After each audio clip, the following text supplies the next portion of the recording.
Not this one. The love of God is greater far than gold and silver ever could afford. The love of God. You don't have it. Those who know it, sing it. Others listen. The love of God is greater far than gold or silver ever could afford. It reaches far the highest star and down the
praise, we give you all the honor, we give you all the glory.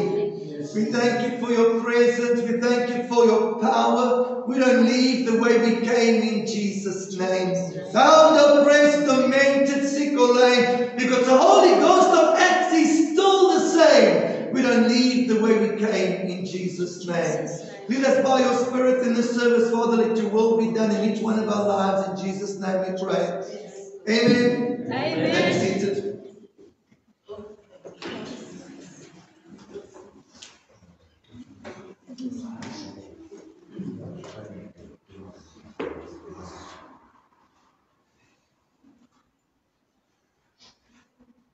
Romans chapter 5 verse 8.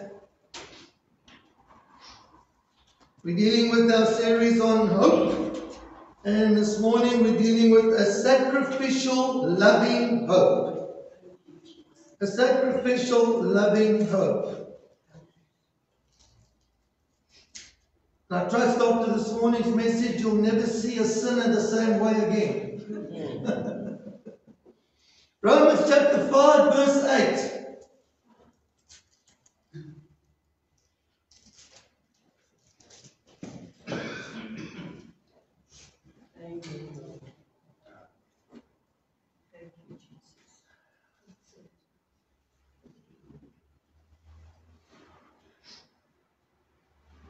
For God commended his love toward us, in that while we were yet sinners, Christ died for us.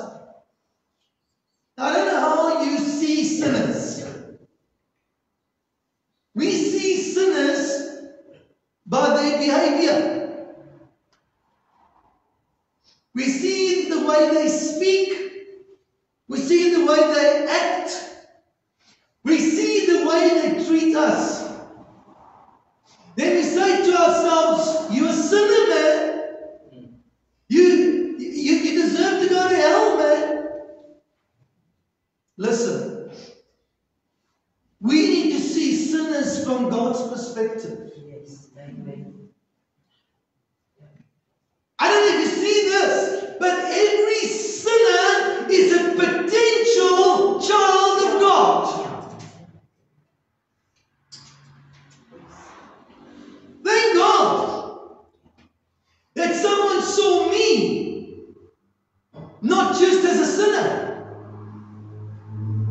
and didn't condemn me to hell, but saw something and prayed for me and looked at me from God's perspective. And one day, God drew me to himself. So when we see a sinner, we need to change our perspective on them. And we need to see them from God's perspective. And if we can't see that, then we've lost sight of what God's done for us. Because God's no respecter of persons. Man, he can save me, he can save anybody. Come on! And maybe if we looked at sinners, we looked at the bad behavior, we looked at the way they speak and the way they carry on, and we saw from God's perspective, maybe we'll add them to our prayer list. Especially the ones that treat you badly. Put them at the top of the prayer list. Go to Matthew chapter 5.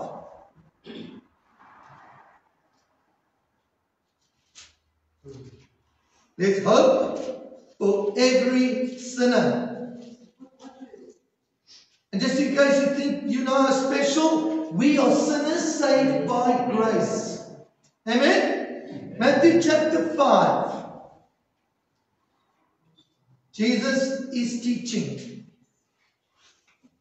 Let's go to verse 43. Matthew chapter 5 verse 43.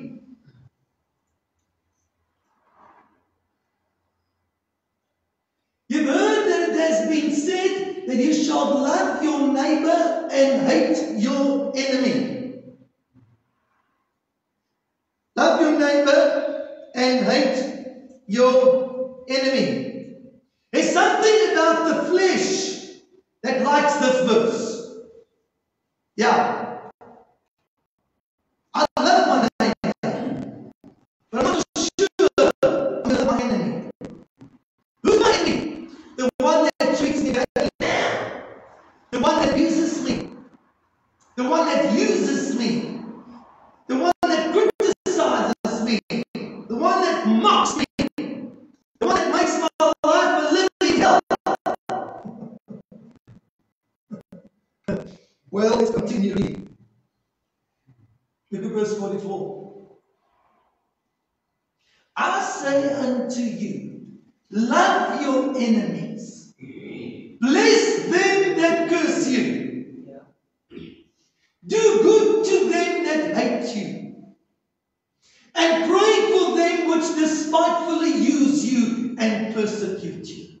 The only way you can do that is you've got to look at that person from God's perspective. Because if that person has come across your path, what if God wants to use you to change their lives? How does God save people? He brings them across other people's path. You are a candidate for God to bring a sinner across your path so that they might just get saved.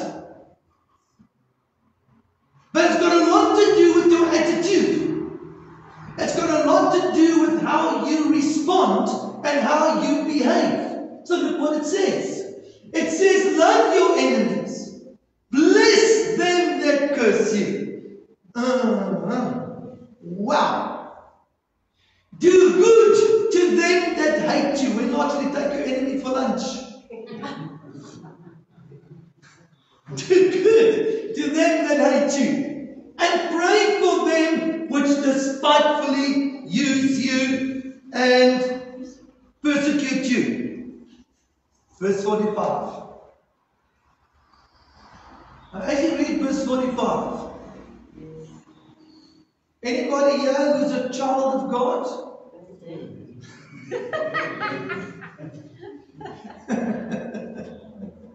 Notice the previous verses.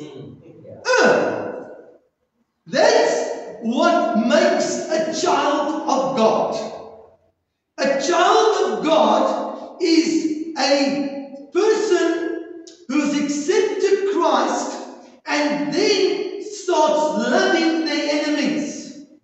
Then starts praying for those who abuse them. Then is good to those that treat them badly. That is a child of God.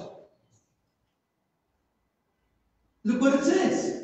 That you may be the children of your Father which is in heaven. Now, Jesus is going to explain the character of his Father concerning enemies.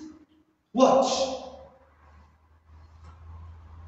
That you may be the children of your Father which is in heaven. For he makes the sun to rise on the evil and the good, and sends rain on the just and on the unjust. I don't know if you ever experienced this. That the one that treats you badly, that's abusing you, that's mocking you, that's making your life a living hell, seems to be doing better than you. And you grit your teeth. And you hope that something bad happens to them. You don't want the sun to shine over them, let it go dark.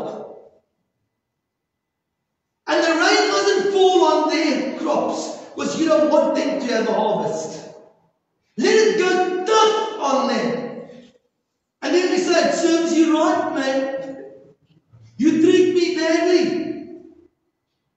It's going to go bad for you. Not according to this verse. That those that treat us badly, that abuse us, that mock us, and make our life a living hell, they can even be doing better than us. God will allow it. Notice, God is not focused on their behavior. He's focused on our behavior.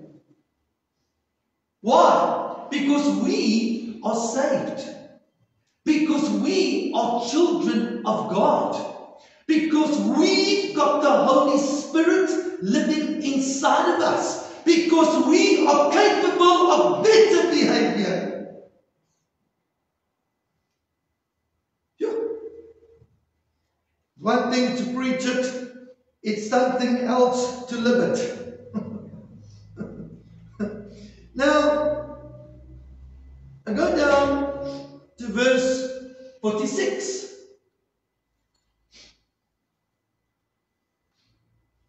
This is conditional love. This is what we normally live by. If you love them which love you. Oh man, I love to be loved. I just love it when someone comes up to me and honors me and respects me and treats me nicely. And it won't be long. I'm going to reciprocate. And I'm going to give them love. I'm going to give them honor. I'm going to give them why? Because there's something inside of us, the way you treat me is the way I'm going to treat you. Then, when I'm pleasant and I'm honorable and I'm respectful and I'm nice, then I think I'm special. Look at this verse. For if you love them which love you, what reward do you have? You see, we can't get to heaven. Lord, I want to tell you something, man. It was so difficult to love some people. Because if they loved me, I would have loved them. But because they didn't love me, that's why I didn't love them. The fact that we can love people who loves us does not make us special. I don't know if you thought about that. What love does a sinner love you with?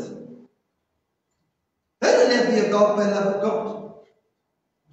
No. They cannot love you the way God loves you. It's shocking that some sinners love Christians better than the Christian loves the sinner.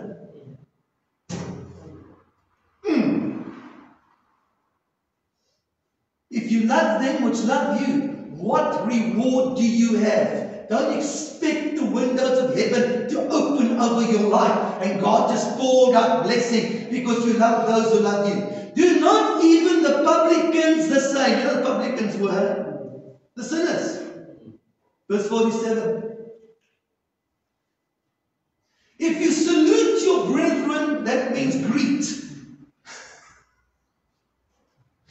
If you salute your brethren only, what are you doing more than others? Do not even the publicans, even the world greets. How's it? Hey, hi, how are you doing?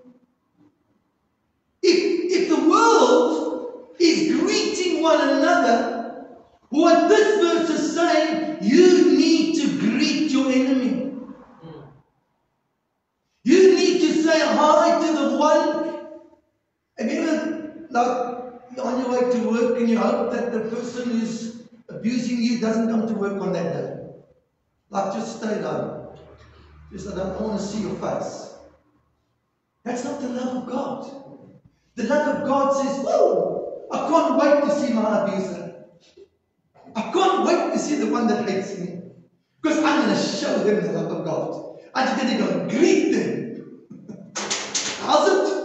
You don't say, how's it, enemy?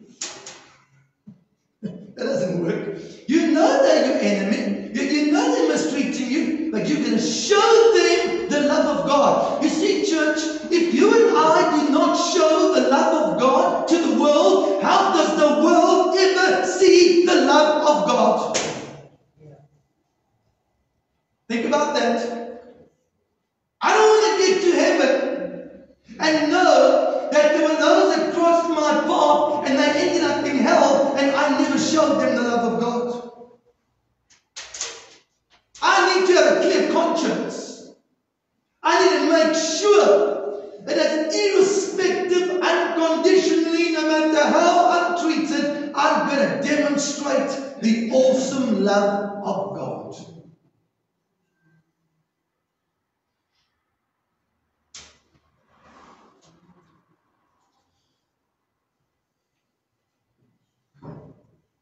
Verse 38.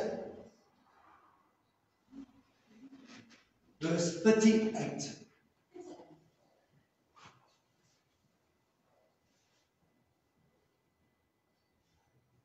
You've heard that it has been said, an eye for an eye and a tooth for a tooth. With that one, eh? Eye for eye, tooth for tooth, tit for tat, butter for fat. Whatever you do to me, I'm going to do to you. Look at the next verse. Verse 39. But I say unto you that you do not resist evil. Do not resist evil.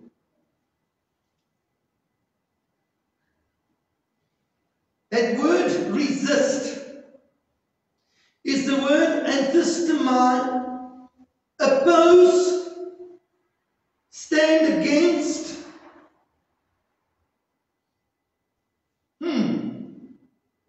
Why not? Why don't you resist evil? Why is Jesus saying this? Because the person who is doing the evil needs to see the love of God through you.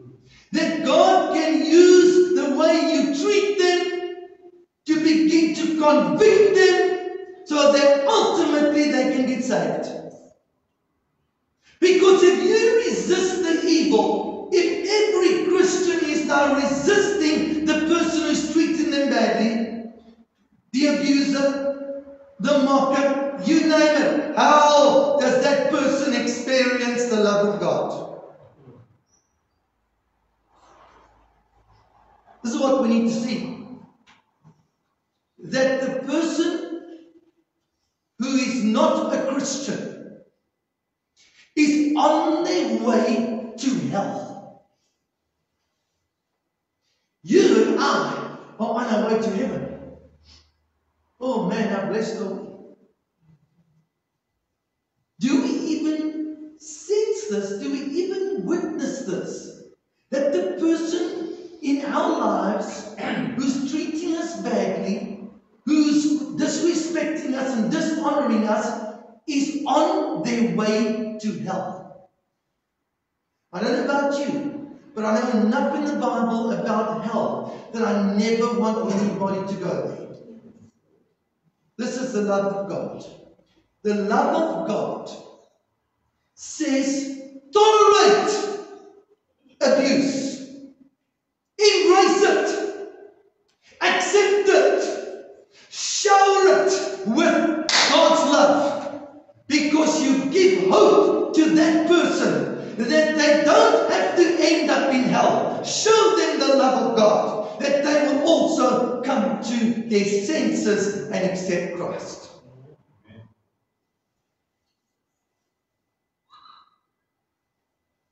Watch this.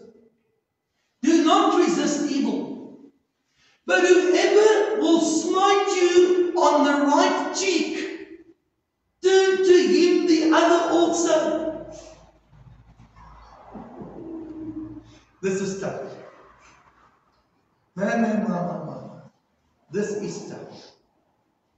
Yes. Touch me and see what happens to you. It's not about me. Understand this? It's not about me. I'm a child of God. I'm secure. I'm safe. I'm on my way to heaven. It's about the one that's touching me. God might have a plan for that one that's touching me. And if I understand that, then my focus must not be on the pain or the redness or the harm that's been done to my right cheek. God is my Savior and God is my healer. He can help me handle that. My focus must be how am I going to respond to this person. And Jesus says, show them the love of God and turn the other cheek as well.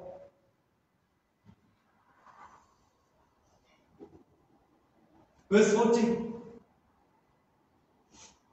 If any man will sue you to law and take away your coat, let him have your cloak also. You want to see the big picture here? This is not about human rights. This is not about fairness. Because this sounds very unfair. This is about giving the other person an opportunity to experience the love of God. Verse 41. Whoa, this one's heavy. This one is heavy. I never understood this verse as a pastor for many years until I went to Israel. And our tour guide, he explained this verse in a way that I will never ever forget. You see, Israel was under Roman occupation during the time of Jesus' life and ministry. What the Roman soldiers would do, they would be on horseback in squads. And they would go from village to village and they would just rampage. They would just raid. They would plunder. They would even set the house on fire. They would rob. Now what they would do is, while they're on horseback, they would find Jewish residents that were on the road to their villages. Then they would stop them and they would say to them, I need you to carry my armor 1 mile to your village. I'm planning on plundering it and robbing it and doing whatever I want to do it. But my helmet is heavy, so you carry it. You carry my breastplate. You carry my shield. You carry my sword, so that I can travel light on horseback. And when I get to the village, I'll meet you there. Then I'll take my armor from you, put it back on me, and carry on plundering your village. That's the mile. I want you to go 1 mile with me as I go and plunder your village. Now, Jesus says, when I ask you to do that for 1 mile, you need an offer to go 2 miles. Now, what that meant was, the Jewish resident would say to the Roman soldier, Sir, I'll carry your armor to my village. When you finish wrecking my village, I will carry your armor another mile to the next village. That's what Jesus is talking about. Sounds crazy, eh? How unfair, how unjust is this? But this is the power of the love of God. Because if God would shine the sun down on the evil and bring the rain upon the unjust, so as these residents would support the Roman army to come and do the damage to their villages, while that Roman soldier is traveling on his horse, maybe not the first mile, but there's something happening to him on the second mile. What is it about these Jews that they would be willing to carry my armor while I go and plunder their villages? And that is what God can use to begin to penetrate the heart of the soldier and realize that what they are doing is wrong. Verse 42.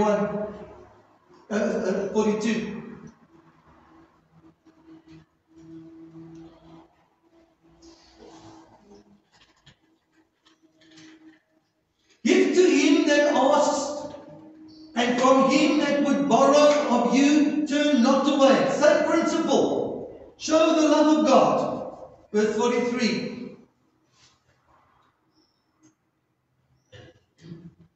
You've heard that it has been said, you shall love your neighbor and hate your enemy. Verse 44.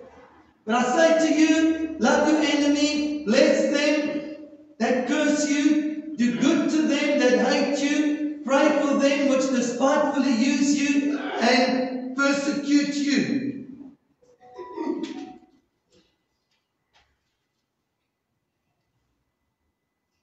Verse 45. That you may be the children of your Father. You see how it all comes together? For he makes his sun to rise on the evil and on the good, and he sends rain on the just and on the unjust. Now, Romans chapter 12, verse 19 and 20 is referring to the same thing that Jesus said. Romans chapter 12, verse 19 and 20. Dearly beloved, avenge not yourselves, but give place to wrath. You see, this takes faith. That when you're treated badly, and you've been abused, and you've been treated unjustly, that you want to step in, and you want to take revenge. It takes faith to step back and give place for God to do what He wants to do when He wants to do it. Give place to wrath. For it's written, vengeance is mine, I will repay, saith the Lord. Now I don't know about you, but God is slow. He's slow to give vengeance when we have been treated badly. Well, submit to His sovereignty. He knows what He's doing. Rest. Let Him have His way. Verse 20. Now watch this. You know, we are co-laborers with God. When you demonstrate the love of God, you are working with God. Watch. If your enemy is hungry, feed him. Not only feed the poor, feed the enemy. If your enemy is hungry, feed him. If he's thirsty, give him something to drink. Why? Because in so doing, you heap coals of fire on his or her head. So God says, I need you to work with me. I need you to love this person in such a way that there are coals of fire on their head. What is the coals of fire on a person's head? Let me explain it to you like this. Don't know if you know this. But if I abuse you, I need you to abuse me back to justify my behavior to you. Did you hear that? I need you. I treat you badly. I need you to treat me badly to justify the way I'm treating you. But when you treat me opposite to the way I treat you, you put coals of fire on my head. And I can't understand. Why are you being so nice to me? I am being horrible to you. I'm abusing you and you loving me. You being kind to me. And I can't take it anymore. This is what God begins to use. The coals of fire on the head. When I begin to feel guilty. I begin to feel ashamed. And God begins to work with those coals of fire. That's why we need to work with God. He needs material to be able to work with to change our enemy. Versus tit for tat, butter for fat, eye for eye, tooth for tooth. You treat me badly, I will do nothing good for you. Well then guess what? You've given God nothing to work with. Peter writes in 1 Peter chapter 3, he says, wives, submit to your husbands, that even those who don't know the word will be won over by your conduct and behavior. Oh Lord, you know my husband, he's a bad man, Lord. And God says, okay, go and submit to him. Go and honor him and respect him. And give me something to work with so that I can change him. The wife says, no, I will give him nothing until he changes. Then God says, okay, then I'll wait. Because I can do nothing if you don't give me nothing to work with. Come on. Can you see it? Wow! Wow! The moment we demonstrate the love of God, we're working with God, we're giving God material to work with the other person's conscience. Amen. I don't know about you, but people aren't getting saved quick enough. The ones around us, whether they're family, relatives, friends, whether it's the guy at the petrol pump, whether it's the teller at the bank, whether it's someone that saws, I don't know. I don't know. But whoever comes across your path, this is a candidate. This is someone that can get saved. Show them the love of God.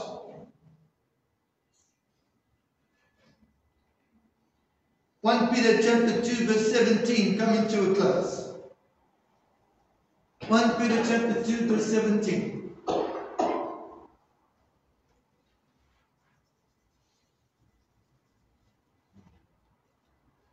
Aina. Honor all men and women. The key word here is all. Honor everybody. Christians. Honor everybody. Doesn't matter how they behave. Honor them. The word honor means value. They're in the image of God. God created every human being in His image. Honor the image of God inside every person. Listen, don't value people by their behavior. So, we practice conditional honor. I'll honor you if you're honorable. No. You're looking at the person from God's perspective. God sees His image in that person. He hasn't accepted Christ. He's not in the kingdom, but he's still in the image of God. Honor the image. Demonstrate the love of God unconditionally, irrespective of whether you get honored or dishonored. Watch. Verse 18. Now here's an example. Servants, be subject to your masters with all fear, not only to the good and the gentle, but also to the harsh. Why? Once again, when you can be submissive, that's demonstrating God's love. Have a good attitude. While you're being treated harshly, you're giving God something to work with. Verse 19. For this is thankworthy if a man for conscience towards God endures grief, suffering wrongfully. God is watching our attitude when we are being treated wrongly. Verse 20. For what glory is it if when you buffeted for your faults that you take it patiently? But if when you do well and suffer for it, and you take that patiently, this is acceptable with God. Wow. get God's attention. When we have His love and we demonstrate His goodness and His kindness in the midst of being treated unjustly. Verse 21. For even hereunto were you called. Oh, we all want to be called, eh? Call me, Lord, call me. Well, guess what He called you to? He called you to treat people unconditionally with honor and respect and with His love. Verse 22. Sorry. Verse 21. For hereunto you were called. Now he uses Jesus as an example. Because Christ suffered for us, leaving us an example that you should follow the steps. Watch the example. Verse 22. Who did no sin, neither was guile found in his mouth. Verse 23. Who when he was reviled, did not revile back. When he suffered, he did not threaten, but committed himself to him that judges righteously. That's exactly how Jesus handled his persecutors. Like a sheep, he was led to the slaughter, and he opened not his mouth. Isaiah chapter 53. That is our role model, and that is our example. I'm closing with Romans chapter 2 verse 4. Romans chapter 2 verse 4. You despise the riches of God's goodness and forbearance and long-suffering, not knowing that the goodness of God leads to repentance. Not the judgment, the goodness of God. The sun shining down on the evil, the rain falling down on the just. Us loving our enemies, heaping coals of fire on their head. God uses that, our goodness, His goodness through us, to bring change. To turn our enemies into friends and accepting Christ. Amen. Bow your heads and pray.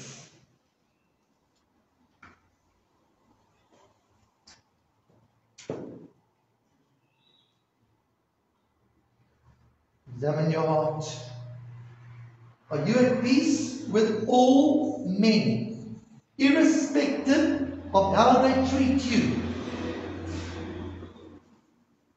Is your conscience clear before God and man? If it is, come to the table, receive the emblems, pray for one another, and we partake together.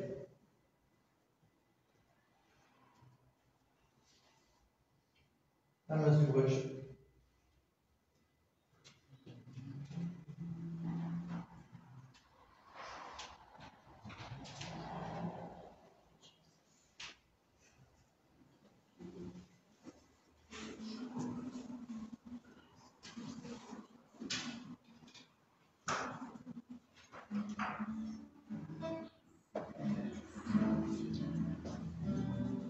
Oh, my love, you have been faithful.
If God's been good to you and you want to just thank Him for His goodness in your life, just do so right now.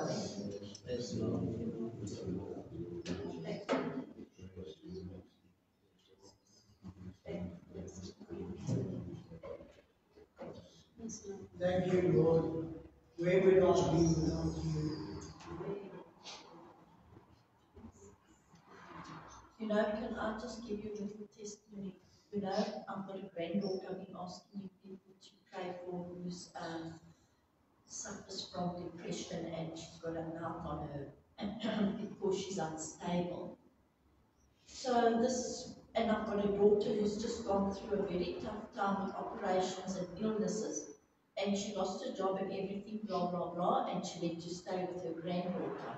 They put her up for a while. But because my granddaughter's unstable, and she's jealous because the little one loves his granny.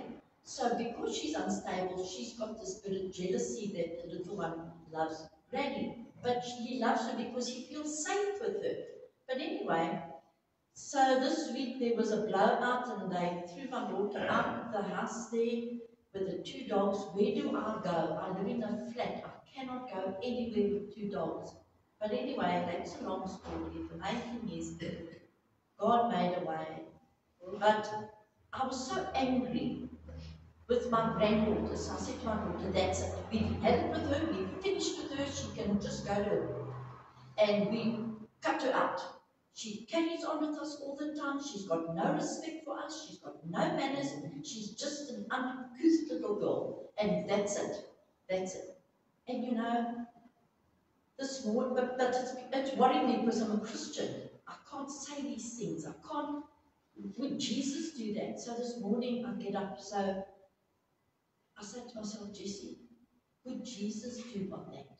Sure. You're not a Christian. A Christian does not do things like that. Sure. So this message was such a confirmation today. Wow. And I've got all the intentions of going back and saying to Leanne, let's just go and forgive. Amen. Let's just take that abuse we had. Amen. And although it's not nice and it does hurt deep down, but let's just take it for God's sake. Amen. And forgive them. Amen. And like you said, we must probably read coals on her head. Because we've got to love her. She's ill. Amen. You know? So Awesome. God really talks to us and yeah. Awesome. So thank you. So that's Wonderful. All right. Anybody else want to just thank God for His goodness? Yes, give us. You know, my daughter, I live with a daughter that's got heart problems, major heart problems. I mean, she stops, the heart stops. Yeah. And it's stressful. But through it all, I pray and I thank God and I trust God. And on top of all that, she's bipolar. So I also suffer abuse. But like Jesse said, we do not take it personally. Because if we take it personally, how can God work through us to reach that person? Exactly. We've got to love them unconditionally, Exactly. because that's exactly what God loves us, unconditionally, Awesome. with all our problems. Awesome. And that's what takes us. That's what's taken me through. Amen. Awesome. Thank you, Father God. Anybody else? Eric? Yeah, I just want to thank the Lord for the miracle I've given with Sydney, with I second that, yes. Through it all, God is Amen. in with us. Awesome. Thank you. for 10 years that I've had extra with my wife. Awesome. Anybody else? All right. Let's pray. Yes, God. Thank you. You showed us your love and you showed us your goodness by taking your son who did nothing wrong and causing him to die on a cross. And he had such an awesome attitude. Thank you for the example and the role model that you've given us. God, we want to say that we want to be known as children of God. Not just saved, but we want to have the conduct and we want to have the character. And use us to reveal your love to others. Use us to pour coals of fire on the heads of our enemies. Trusting you to bring change. Saving souls and turning enemies into friends. In Jesus' name. Lord, we remember that Jesus shed his blood. His body was broken. That our sins can be washed away. And our deepest needs can be met according to your will, spirit, soul, and body. We remember that Jesus is coming back. Our bridegroom is coming to fetch the bride. Take us home to be with you forever. In Jesus' name. Let's partake with grateful hearts.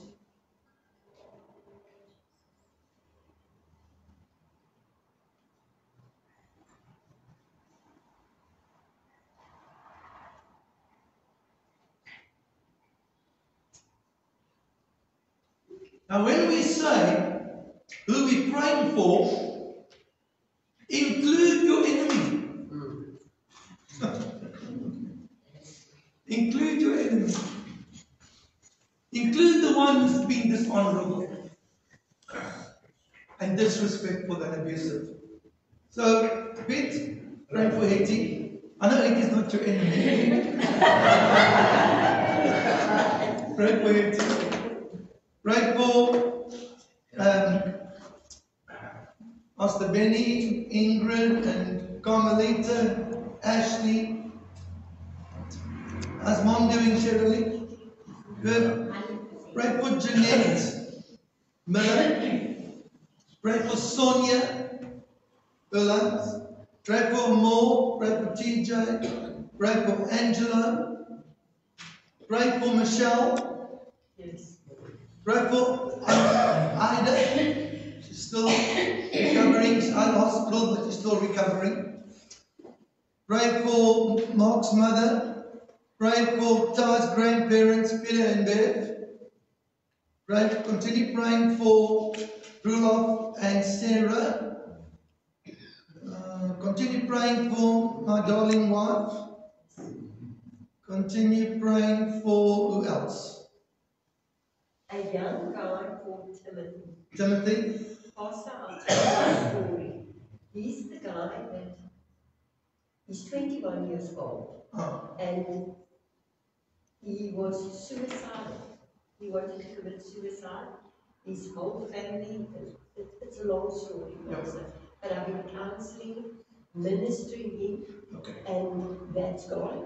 Now he's reached the point and he wants to give his life to Jesus. Awesome. So please, please, please, Okay. pray for him. Pray for Lance and Meryl. Pray for You can pray just for Ralph's mother who's in and out of hospital, Pastor. Ralph's mother. Pray for Pastor Lawrence and for Anthea, family and relatives, as they're mourning and grieving the loss of Pastor Lawrence's daughter. Pray for Pastor Duncan. He started moving today. He's going to move the month of October, and he and all family will be in Port Elizabeth by the end of October. Pray that the move will go well. Amen. Move little by little, because he's coming out of Port Alfred. And my daughter for work. And pray for your daughter for work. Pray for Linda. Linda has gone for an interview. She's sending out her CV. Pray that God will just open doors for her, that she'll find employment. Pray for my granddaughter for work. Pete's granddaughter, what's her name? Amy. Amy. Pray for Amy. Who else? Pray for my house to be sold quickly. Going to the Pray market. for Jenny, she's selling her home. She'll get a good buyer. Okay. Who else? Okay. Drop your gift. Any in the- birthdays? It's Janice's birthday today. Oh.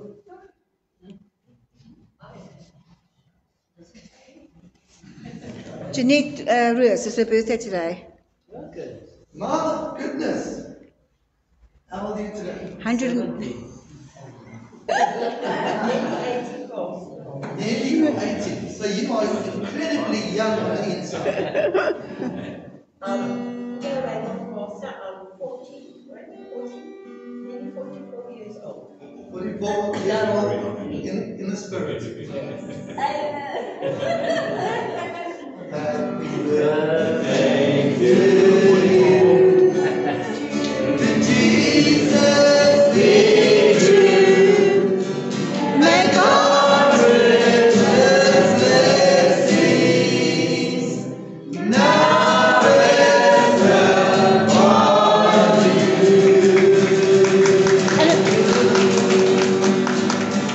Any anniversaries? No anniversaries. All right.